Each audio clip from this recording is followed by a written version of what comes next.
It's 3 o'clock. We're missing somebody though. Yes. Jim.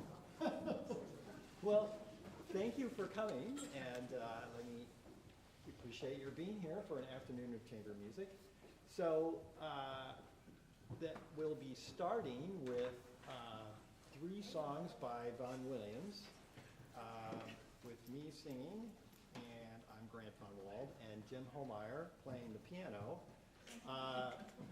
The first is The Vagabond, which is a setting of a poem by Robert Louis Stevenson. The second is Silent Noon, which is a setting of a poem by Dante Gabriel Rossetti. And the third is The Infinite Shining Heavens, which is another Robert Louis Stevenson poem.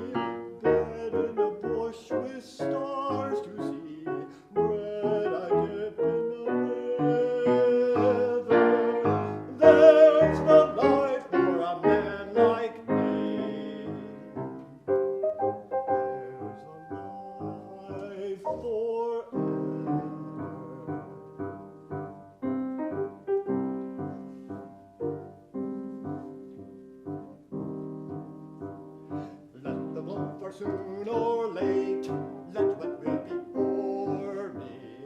Give the face of earth around, and the world before me.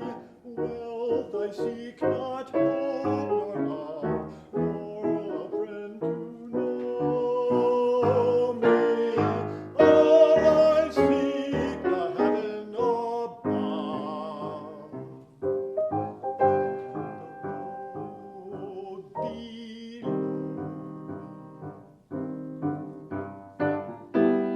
Or let autumn fall on me, where a field I linger.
which grows the dragonfly hangs like a blue thread loosened from the sky.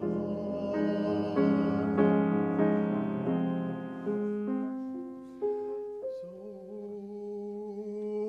this winged is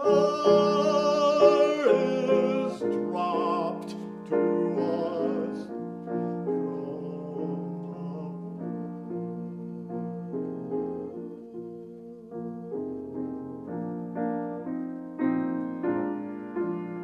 Oh, clasp we to our hearts for deathless die, this close companion in articulate heart, when silence was the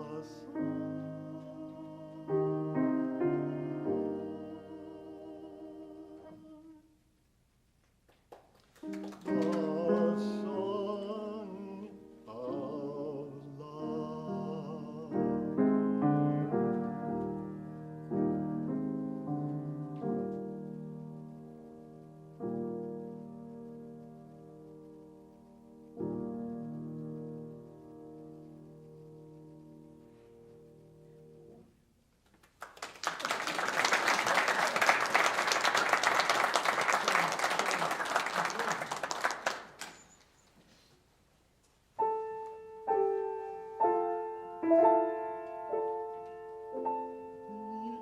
Infinite shining heavens rose, and I saw in the night uncountable angel stars showering sorrow and light. I saw them distant as heaven, dumb and shining and dead, and the idle stars of the night were dear to me than bread.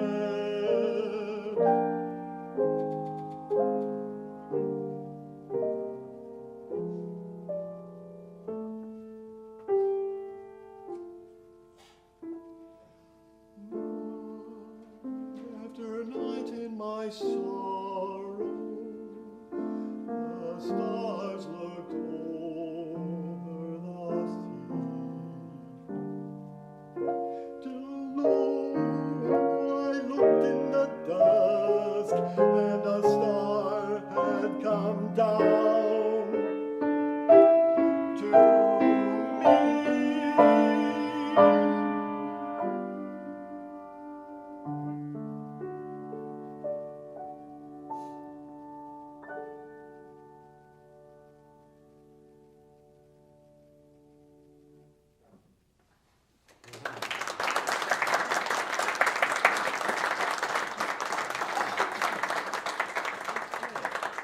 So I'm going to be playing clarinet on the next piece. So I need just a minute to get ready. So you can stand up and move around or talk amongst yourselves. Well, what I can do is I can read you the text of these songs because they're strange. Okay. And you're going to think, I don't know what you're singing about. Grace, introduce yourself. Oh, I'm so sorry. My name is Grace Marra, and I'm Grant's voice teacher. Grace is,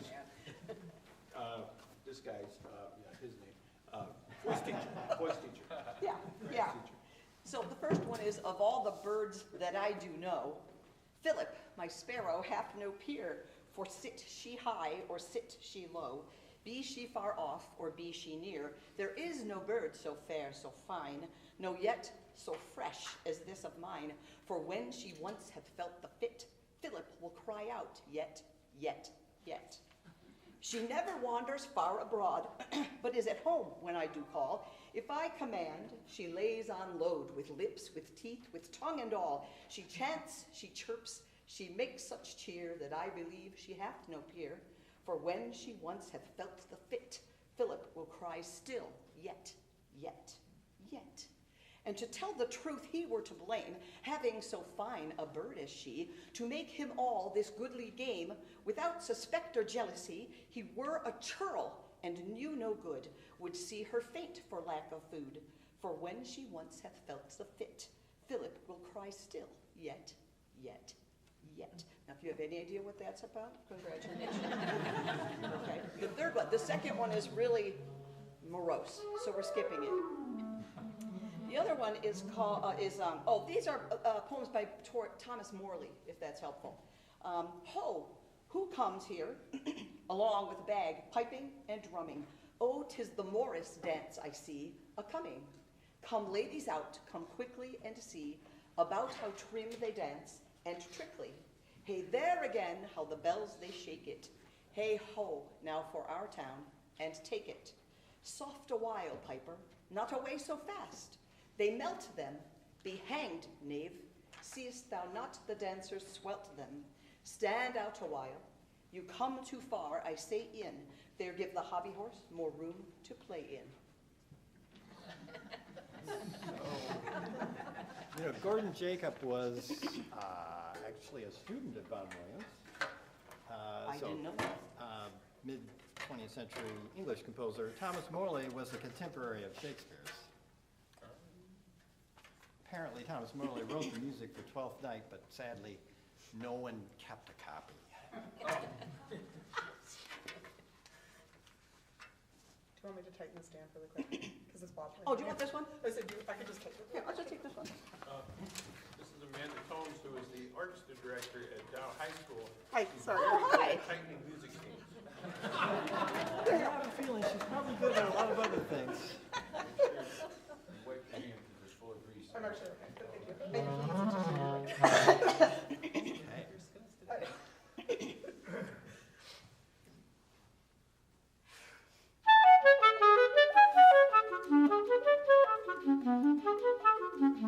Of all the birds that I do know, Philip, my sparrow, hath no peer.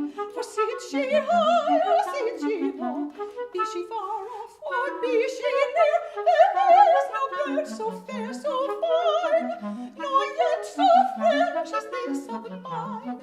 For when she once hath felt the fit, Philip will cry out yet, yet, yet. She never wanders far abroad, but is at home when I do call. If I command, she lays on load, with lips, with teeth, with tongue and all. She chants, she chirps, she makes such cheer, that I believe she hath no peer. For when she once hath felt the fit, Philip will cry still yet, yet, yet. And to tell the truth, he were to blame, having so fine a bird as she, to make him all this goody game, without suspect or jealousy. He were a churl and knew no good, would see her faint for lack of food. For when she once hath felt the fit, Philip will cry still yet, yet, yet.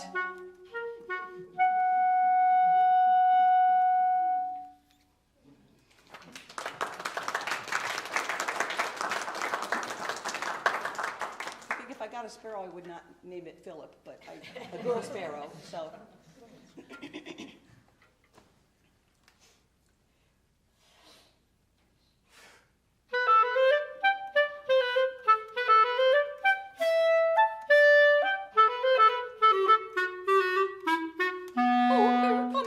Along with bagpiping and drumming, oh, 'tis the Morris dance I see a-coming. Come,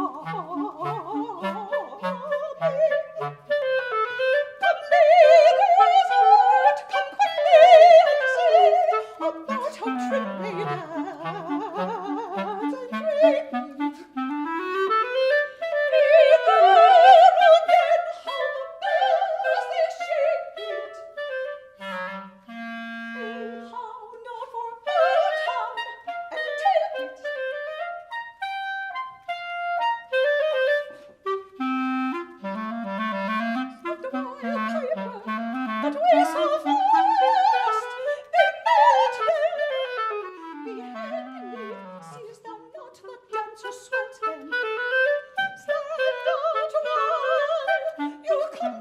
star I say, if ever happiness will come to play.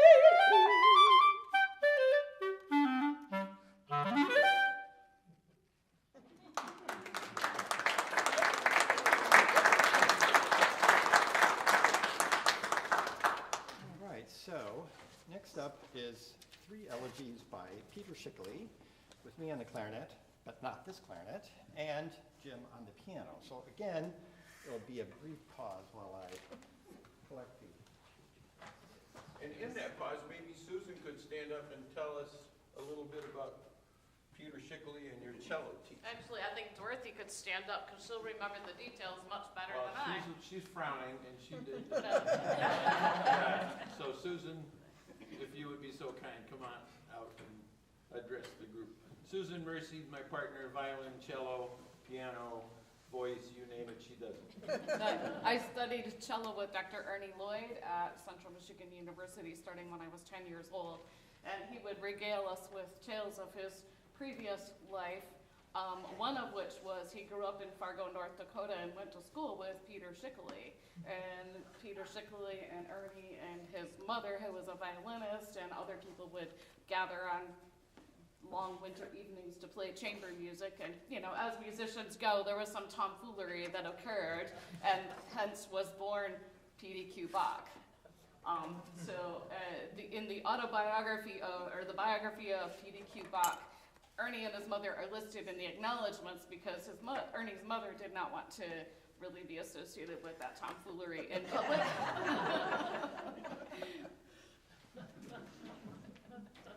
Oh, I got a plug.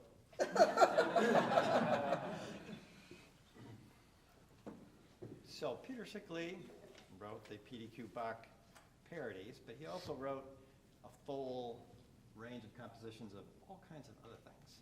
This would be one of those other things, not P.D.Q. Bach. A story I have about P.D.Q. Bach, I was with the Detroit Symphony. I wasn't playing, I was in the audience, I was a kid.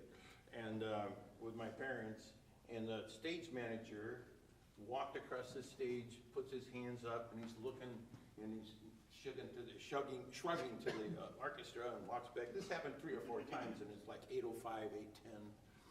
And he starts to make an announcement, ladies and gentlemen, we can't seem to find the conductor. And from the balcony in Ford Auditorium, he yells, wait a minute, throws a rope over the balcony, climbs down from the balcony, screaming down the aisle, here I am, and splatters himself on the stage, doesn't even use the stairs. And that's the beginning of a P.D.Q. Bach concert. Yeah. So go online, type in P.D.Q. Bach. You'll have the greatest time of laughing. And he was educated at Juilliard as a bassoonist.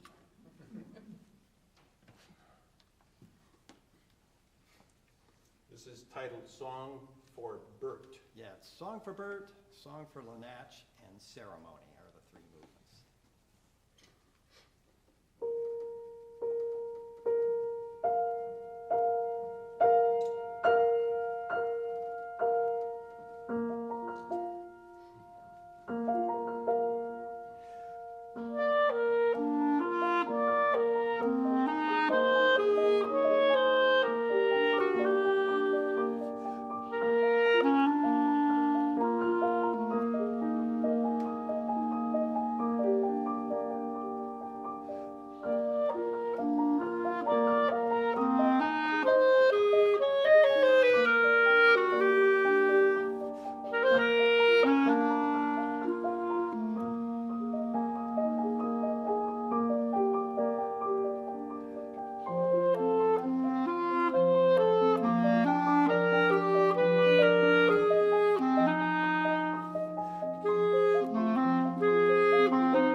sure that next week will do even better. Okay, so, a little bit of a long story, but it's kind of fun. I was at Michigan State University as an old adult student doing my doctorate in orchestral conducting. So, one of the most important jobs that graduate students have is setting up the chairs. We were setting up chairs at Wharton Center, and this old man was backstage, befuddled. He was looking for the music school. Now, if you know anything about Wharton Center in Michigan State, they're opposite ends of the campus. And this was a football Saturday. The traffic was terrible. I agreed to take him and his partner over to the music building because he was panicking. So I put him in my car, turned around and said, "I'm Jim Hohmeyer." And he said, "I'm Giancarlo Menotti, the composer that you're going to hear." A very famous opera composer of Amal and the Night Visitors and other things. We went to the music school, got him situated in the faculty lounge that had an old upright beat-up piano that I think it was a player piano. And here's Menotti finishing this piece called Trio for Clarinet and Violin. He'd been commissioned to write it 13 years earlier. He'd finished the first two movements, but he hadn't finished the third one. He's very typical of a lot of composers, last-minute Louis. So, as he finished the page in the score, Gary Kirkpatrick would come down, grab it, take it up to his office, put it in the computer, print it out for the pianist and the violin and the clarinetist. This was on a Friday. Saturday night was the premiere performance. And I went, and it was pretty good. Because those are real professionals. The Verdi Trio was Walter and his wife, also the clarinet teacher at Michigan State. Years later, I saw this. I said, "Oh, I want to buy it." And then I said to Grant, just passingly, "Maybe we should do this sometime," not knowing how terribly difficult it was. Be careful what you wish for. And you're going to hear now the Menotti Trio for Violin, Clarinet, and Piano. But I had to employ my good friend and wonderful musician, Peter Norland. As much as I practiced this, my left hand would not cooperate. So Peter's going to do the left hand, I'm going to do the right hand. I hope you enjoy it. To me, when I first started practicing it, I said, "What is this stuff?" But as we got through it and put it all together, it makes sense. It's fun. This was premiered September 28th, 1996. Yes. And thereafter, I got this job in Midland and said, "Bye-bye, doctorate. I don't need you anymore."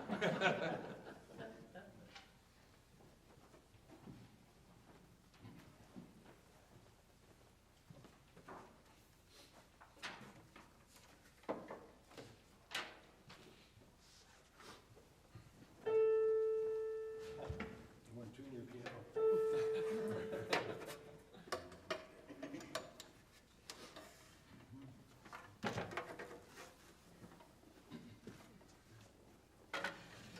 Oh, yeah.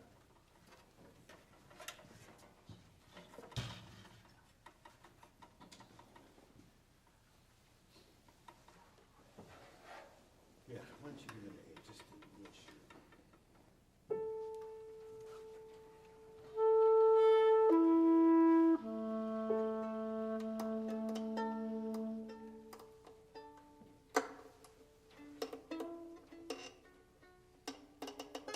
So the movements of this there are three.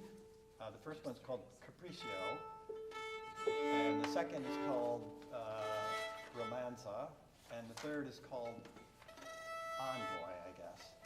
I mean, you know that in music, the instructions are typically in Italian, but those Italian words, they've kind of left Italian and gone out to the world and become musicians' language. But this piece, I'm pretty sure when he wrote directions in there, he was just writing in Italian, not so. Music Italian. Yeah. So, Capriccio, caprice, romanzo, romance. Envoy is actually an English word now. It means like concluding remarks. I had to look that up. Did a nice job.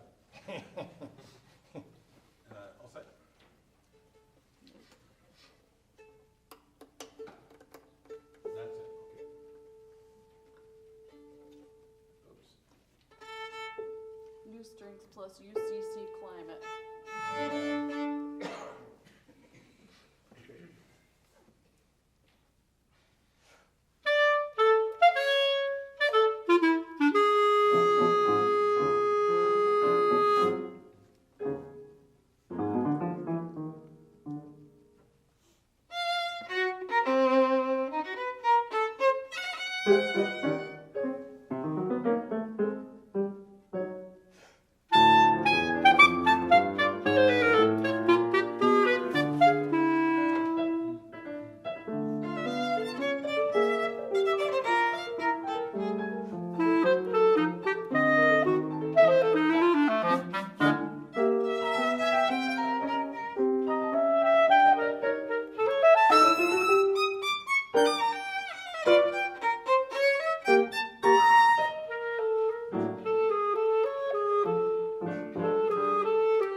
I hit the wrong button.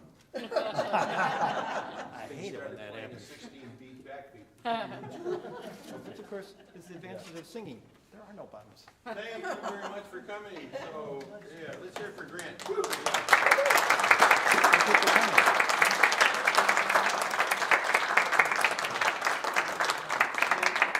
We were gonna have refreshments and everything, but we're cheap, so we don't. Actually, it's been an incredibly crowded room.